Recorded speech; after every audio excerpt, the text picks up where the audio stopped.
Секогаш, пеевме и песна за крстот, но секогаш кога е светата причест во прашање, е време кога се ги насочуваме нашите мисли на крстот. И не само за светата причест. Елен Вајд вели, па и самото Свето писмо вели дека треба да ни биде централна тема Голготскиот крст. Павле вели, јас не сакам за ништо друго да знам освен за Христос и тоа за Христос распнатиот. Значи за крстот. Во Коринќаните во првата глава таму вели дека токму словото за крстот е Евангелието. И се некако се врти околу крстот. Дори утренските стихови од оваа седмица, ако забележавте, ни се од 16 глава Матеј и Марко 8 глава, обработуваат еден исти настан и повторно во центарот е крстот. Затоа и решив да се послужам всушност со неколку од тие стихови во изнесувањето на оваа тема, ова утро. Поточно тоа се стиховите од Матеј 16 глава, најнапред ќе читаме од 21 до 23 стих, всушност делот тие стихови ни беа и за вчера, мислам, петокот, 23-тиот беше. Значи Матеј 16 глава од 21 до 23. Оттогаш Исус почна да им покажува на своите ученици дека беше потребно за него да замине за Ерусалим и да пострада многу од старешините, главните свештеници и книжниците и да биде убиен и на третиот ден да воскресне. Исус ги најавува настаните кои што всушност ќе бидат една голема криза за неговите ученици. И може би најдобар превод, кој што го преведува овој 21 стих, е динамичниот во овој случај. Ниту Константинов, ниту овој ревидираниот православен превод не го кажува вистинскиот збор овде во 21 стих. Не дека требало, дека било потребно за него да замине, туку морало да замине во Ерусалим и да пострада. Крстот бил необходност. Немало друг начин. Самиот Исус во Гециманија, знаејќи што го очекува, се моли и вели: Господе, ако е можно, значи под товарот, нешто што не можеме никогаш ние да го доживееме. Секој од нас има некоја своја Гециманија и Голгота, меѓутоа никој од нас нема да го доживее она што тој го доживеал, натоварен со сите гревови. Во една таква состојба да почнале да му капат капки пот измешани со крв. И вели: Господе, ако е можно да ме одмине оваа чаша, но сепак некако што јас сакам, нека биде Твоја волја. Крстот е необходност. И затоа морал да замине за Ерусалим. И ова им го кажува предвреме на учениците, веднаш после, се сеќавате, откако ги прашал, откако ги утврдил во она, што е всушност тој, ги прашал: што мислите, кој сум јас? И Петар, како од пушка, под влијание на Духот Свети, ќе каже: ти си Месијата, ти си Христос, ти си син на живиот Бог. Веднаш после тоа, Исус им кажува дека тој мора да оди во Ерусалим и мора да пострада таму од старешините, свештениците, книжниците, да биде убиен. И тука не застана, рекол и на третиот ден да воскресне, меѓутоа ова како да не го слушнале. Знаете, ете тоа е проблемот кога слушате нешто негативно и кога слушате нешто позитивно, некако она негативното секојаш преовладува. На крајот од оваа реченица е и позитивната вест, значи нема да заврши во гроб, нема да заврши со убиството, меѓутоа тие тоа како да не го приметиле. Потоа вели 22 стиха: Петар го зеде настрана и повторно сега Петар е во главна улога. Но видите сега, од овие неколку стиха се гледа ова негова непостојаност. Го гледаме Петар, реални да бидеме, се гледаме самите себе. Петар го зема настрана и почнува да го кори, да го корува велејки му: Бог да е милостив кон тебе, Господи, тоа никогаш нема да ти се случи. Тој вели: морам да одам, а Петар вели: не, тоа никогаш нема да се случи. Боже сачуе, вели српскиот превод, Даничич Караджич.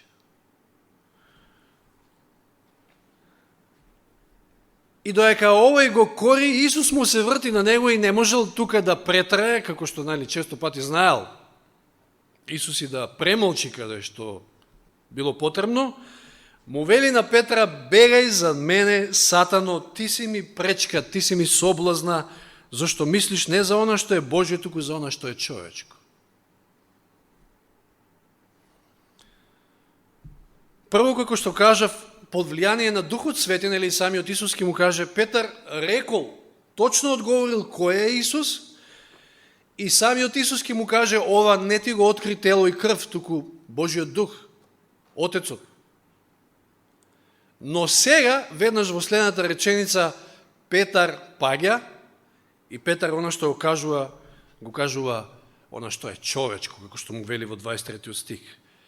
Не мислиш на она што е Божио, туку на она што е човечко. Човечки е да се избегне страдање. Човекот не сака такво нешто. Човекот не сака крст. Човекот не сака да се откаже од самиот себе. Меѓутоа Божиот пат е токму тој, зацртан и за Исуса, но и за самите нас. Крстот е неопходност, всушност. Затоа реков, динамичниот превод е најточен овде. Морал да замине во Ерусалим, морал да пострада. Но меѓутоа гледаме дека овде Петар никако не можел да смисли еден таков Месија, кој што ќе замине во смрт. Реков, не ги слушнал оние последните зборови, немале влијание врз него.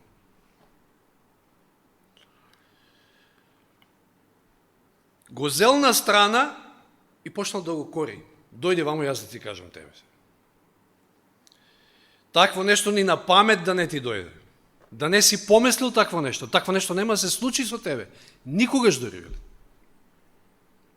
Боже сачувај, нема шанси. И забележавме дека Петар се уште е недоречен. Тој почнал да го кори Исуса, Исус веднаш реагира и него го прекорува, и тоа еден таков силен укор, невиден во Библијата. Страшен укор. Бегај од мене, Сатано, не ми стои, со други зборови, на патот на мојата мисија. Откако предходно, како што кажав, Петар точно ќе каже дека Исус е Месијата, дека Исус е Син Божи, го потврдува неговото божество, сега му застанува на патот кон крстот. Исус го препознал, значи, не му се обрека на него, па вели бегај од мене, Сотона, туку му се обрека на Сатаната. Ги препознал зборовите на Сатаната. И тоа кои зборови? Сеќавате на друго место каде му вели бегај од мене, Сатано? Во Матеј 4 глава, последното искушение. 8 до 10 стих, Матеј 4, 8 до 10. Ѓаволот го зеде, го одведе на висока гора и му ги покажа сите царства и светови, односно на светов и нивната слава, и му рече: ќе ти дадам сето ова што го гледаш, ако паднеш и ми се поклониш.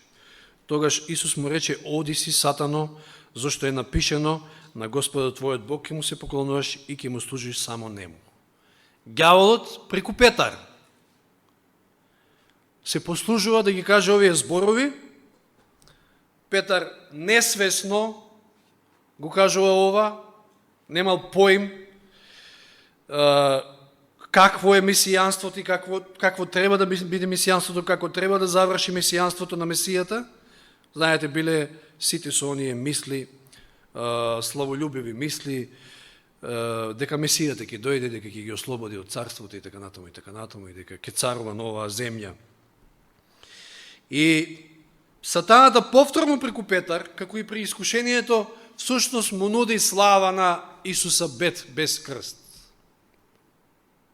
Не мораш да одиш во Ерусалим, не мораш да страдаш, не мораш да умреш. Еве ти давам се, само клекни пред мене, поклони се. Мене служи ми. Меѓутоа, како што кажав, тој морал, крстот е неопходност, драги браќи и сестри. Овде гледаме дека често најголемите искушенија ни доаѓаат од најблиските. Од самиот старт. Од каде дошло искушението на Адама? Од неговата сопруга. Ева. Што вели она со други збори да кажеме, па не мора сега до толку да сме му послушни, па ова е ситница сега, тоа е еден само плод. Ситница. Нема да умреме заради ситен прекршук. Има тука и уште една жена му на Јов, исто ѓаволот ја искористил да го искуша. Што му вели? Проколни го Господа. И не и било лесно, секако. Значи, мајка да изгуби 10 деца. Обично, нели, мајките посебно го чувствуваат тоа, поемотивна е жената и така натаму. Не и било лесно, меѓутоа ѓаволот ја искористил. Јов цврсто се одржал, но ѓаволот ја искористил да го искуша и да му рече проколни го Господа и умри. И што со тоа? Јов ќе бил за секојаш загубен. Ќе го направи гревот и ќе умре и толку.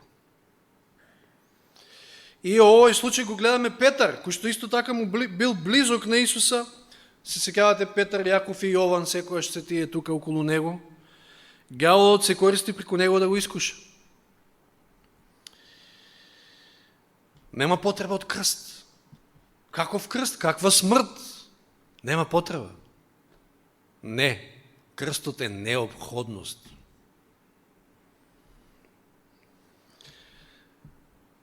Овие работи си ги набројавме. Она што Ева, да речеме, му го велела на Адама, го ставила во искушение и за жал паднал. Жената Јовова на Јов, Петар на Исуса, сето тоа се човечки размислувања. Затоа Исус така му се обреќа. Како што кажав порано, човекот не сака да страда, не сака самооткажување, не сака крст, не сака смрт на неговото его, на неговото јас. Но тоа е човечко, тоа не е Божие, како што му вели, не мислиш на она што е Божие, туку на она што е човечко. И ако некој дојде и ви каже, не мора да умрете за своето јас, не мора крст, може и така, знаете кој зборува преку него. И дури каков укор може би треба да му упатиме, слично како што Исус на Петар. И како што кажав, го гледаме Петар, се гледаме себе, толку непостојан. Секојаш е прв, нели, брз, окей, ние сме различни, некој е побрз, некој не. Меѓутоа непостојан. Претходно Господ преку него преговара и го препознал Исуса, кој е, меѓутоа веднаш после тоа сатаната преку него се послужил, за да го спречи, ако е можно, Исуса да не заврши на крстот. Нека не ве лаже, драги браќи и сестри, некој дека ќе успееме во оваа наша борба без крст. Тоа е невозможно. Крстот е необходност. Еве како не поучува Павле на кој начин ќе истраеме во трката. Евреите 12 глава, од 1 до 6 стих, ми ги прочитаме овој стихови, Евреите 12, 1 до 6. Затоа и ние, имајќи околу себе толков облак сведоци, да ги положиме настрана секое бреме и гревот кој не сплеткува лесно и да трчаме со трпение на трката што ни е поставена пред нас. На кој начин ќе ја истрчаме, на кој начин можеме да ја завршиме трката. Гледајќи во Исуса, почетникот и исполнителот на нашата вера, кој поради радоста што беше пред него, го претрпе крстот, презирајќи го срамот и седна одесно на Божиот престол. Исус ја доби славата, беше прославен, меѓутоа мораше тоа да биде преку крстот. Имено размислете за него, мислете за него, ова е многу голема поука за секој од нас, со оглед на, нели, еве, настаните што ни се случуваат, тажни настани и така натаму. Имено размислете за него, кој претрпе од грешниците такви противења против себе си, за да не се истоштите и за да не станете малодушни. Нека не ви паѓа верата, драги браќи и сестри. Дали се противење во прашање, дали се искушенија од типот зошто ова на нас не се случува, зошто вака, зошто толку болни, зошто луѓе умираат. Господ сака да не сруши, да не го сруши духот, да не ја сруши верата. Меѓутоа, размислувајте за Христа, размислувајте за крстот Голготски. И во тој контекст, за да не се истоштите. Уште не сте се воспротивили до крв во борбата против гревот. Ова е искуството што мора да го поминеме. Ова е крстот за нас. Како што Христос пострада на крстот и дојде до крв, ние во нашата борба против гревот, против сатаната, мора да дојдеме до крв. И ја заборавивте опомената која ви зборува вам како на синови: сине мој, не презирај го Господовото укорување, нито ослабнувај кога те изобличува. Еве се подсетуваме на укорот што Исус му го дал на Петар. Зошто го укорува? Зато што го сака, зато што го смета за свој. Зашто Господ го казва оној кој го љуби, а го бие секој син кого што го прима. И ако трпиме некојаш укори, без оглед од кој тип, како ќе ги протолкуваме, тоа е заради тоа што Господ не сака. Треба да престанеме да размислуваме човечки, да дозволиме Светиот Дух да не води низ животот, бидејќи тој донесува мир, тој донесува живот. Господ сака да живееме по духот, а не по телото. И затоа неговата порака за секој еден христијанин е стихот 24 од 16 глава Матеј.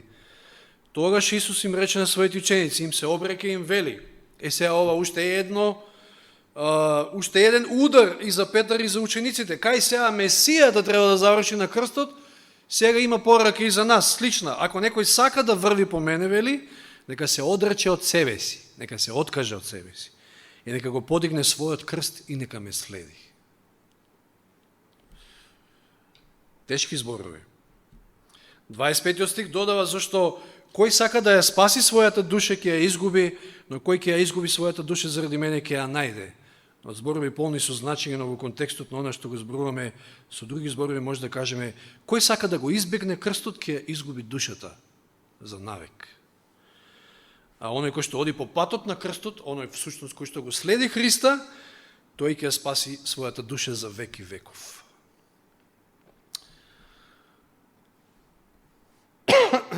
Доека Петар овде во овој случај непромислено му застанал на патот на крстот, од друга страна не можем да не го потенцирам издигањето на крстот и онаа проповед на Марија Магдалена, кај што не изговорила ни еден збор,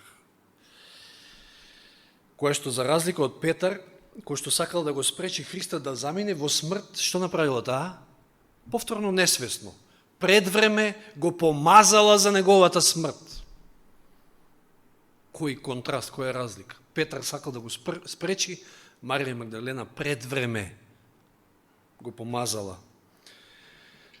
Несвесно, доека го кршала оној сат од алабастер и ја полевала, го полевала Исуса со миро, оно народово миро му ги миела нозете и ја покажала истата пожртвувана љубов всушност, која што Исус ја покажал преку својот живот на земјата и ја запечатил со неговата смрт на крстот.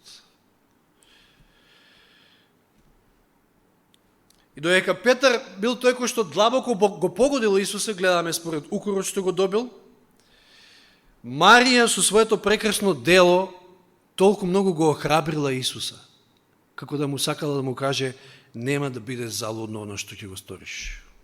Не. Вреди да го положиш животот за нас, грешниците. Исус преку овој настанот на Марија Магдалена, незиното чудесно дело, големо дело, како што вели, сака да не поучи, да ни прати порака за крстот повторно. Затоа застанал во одбрана на Марија. Всушност го бранил крстот, бранејќи ја Марија. Во скршениот алабастерен сад Исус го видел своето скршено тело. Во скапоценното масло кое што во изобилство го излеала Марија, безпоштедно, значи целото кое што го имала, и кое капело од неговата глава и нозе, ја видел крвта негова која ќе се пролее за спасение на мнозина. Во незината побуда, а побудата била чиста љубов, зборувавме, имавме цела серија, Исус ќе ја види својата побуда и треба ние да ја видим неговата побуда за неговата смрт на крстот. Чиста љубов. агапе. Во незината жртва да го купи тоа скапоцено миро, сеќавате, 300 денарии. Ја видел својата жртва и откажувањето од себе заради нашето спасение. Во незиното расипништво, растурање, нели под наводници, како што ја обвинели учениците, Исус ја гледа сеопфатноста на неговата жртва, која што е дадена за целиот свет. Затоа и застанал во незина одбрана меѓу другото. Бранејќи ја Марија Магдалена и незиното дело, го брани крстот. И што рекол за незиното дело? Таа направи што можеше. И овде има паралела со Исуса. Исус направи што можеше. Исус направи се што можеше за нас. Во тоа се, неопходност беше крстот. Мораше да постои крстот. Крстот, всушност, може да кажеме, дека е се за нас, тој е неопходност. Повеќе да бидеме, драги браќи и сестри, како Марија, помалку како Петар во овој случај. Марија е спремна и да ви ги измие нозете, ако треба, ќе ви ги брише со својата коса.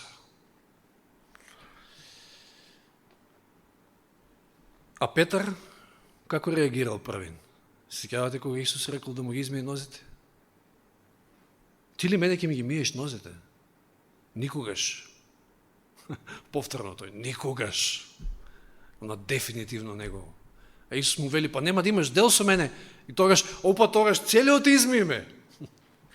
Тој е Петар. Крстот е неопходност. Пред нас е сега чинот на понизност, чинот на мијење нозе. Пораката е да бидеме како Марија, а не како Петар во случајов. Ке ги повикам најнапред сестрите да заминат во долната просторија на чинот на понизност, а потоа и бракета.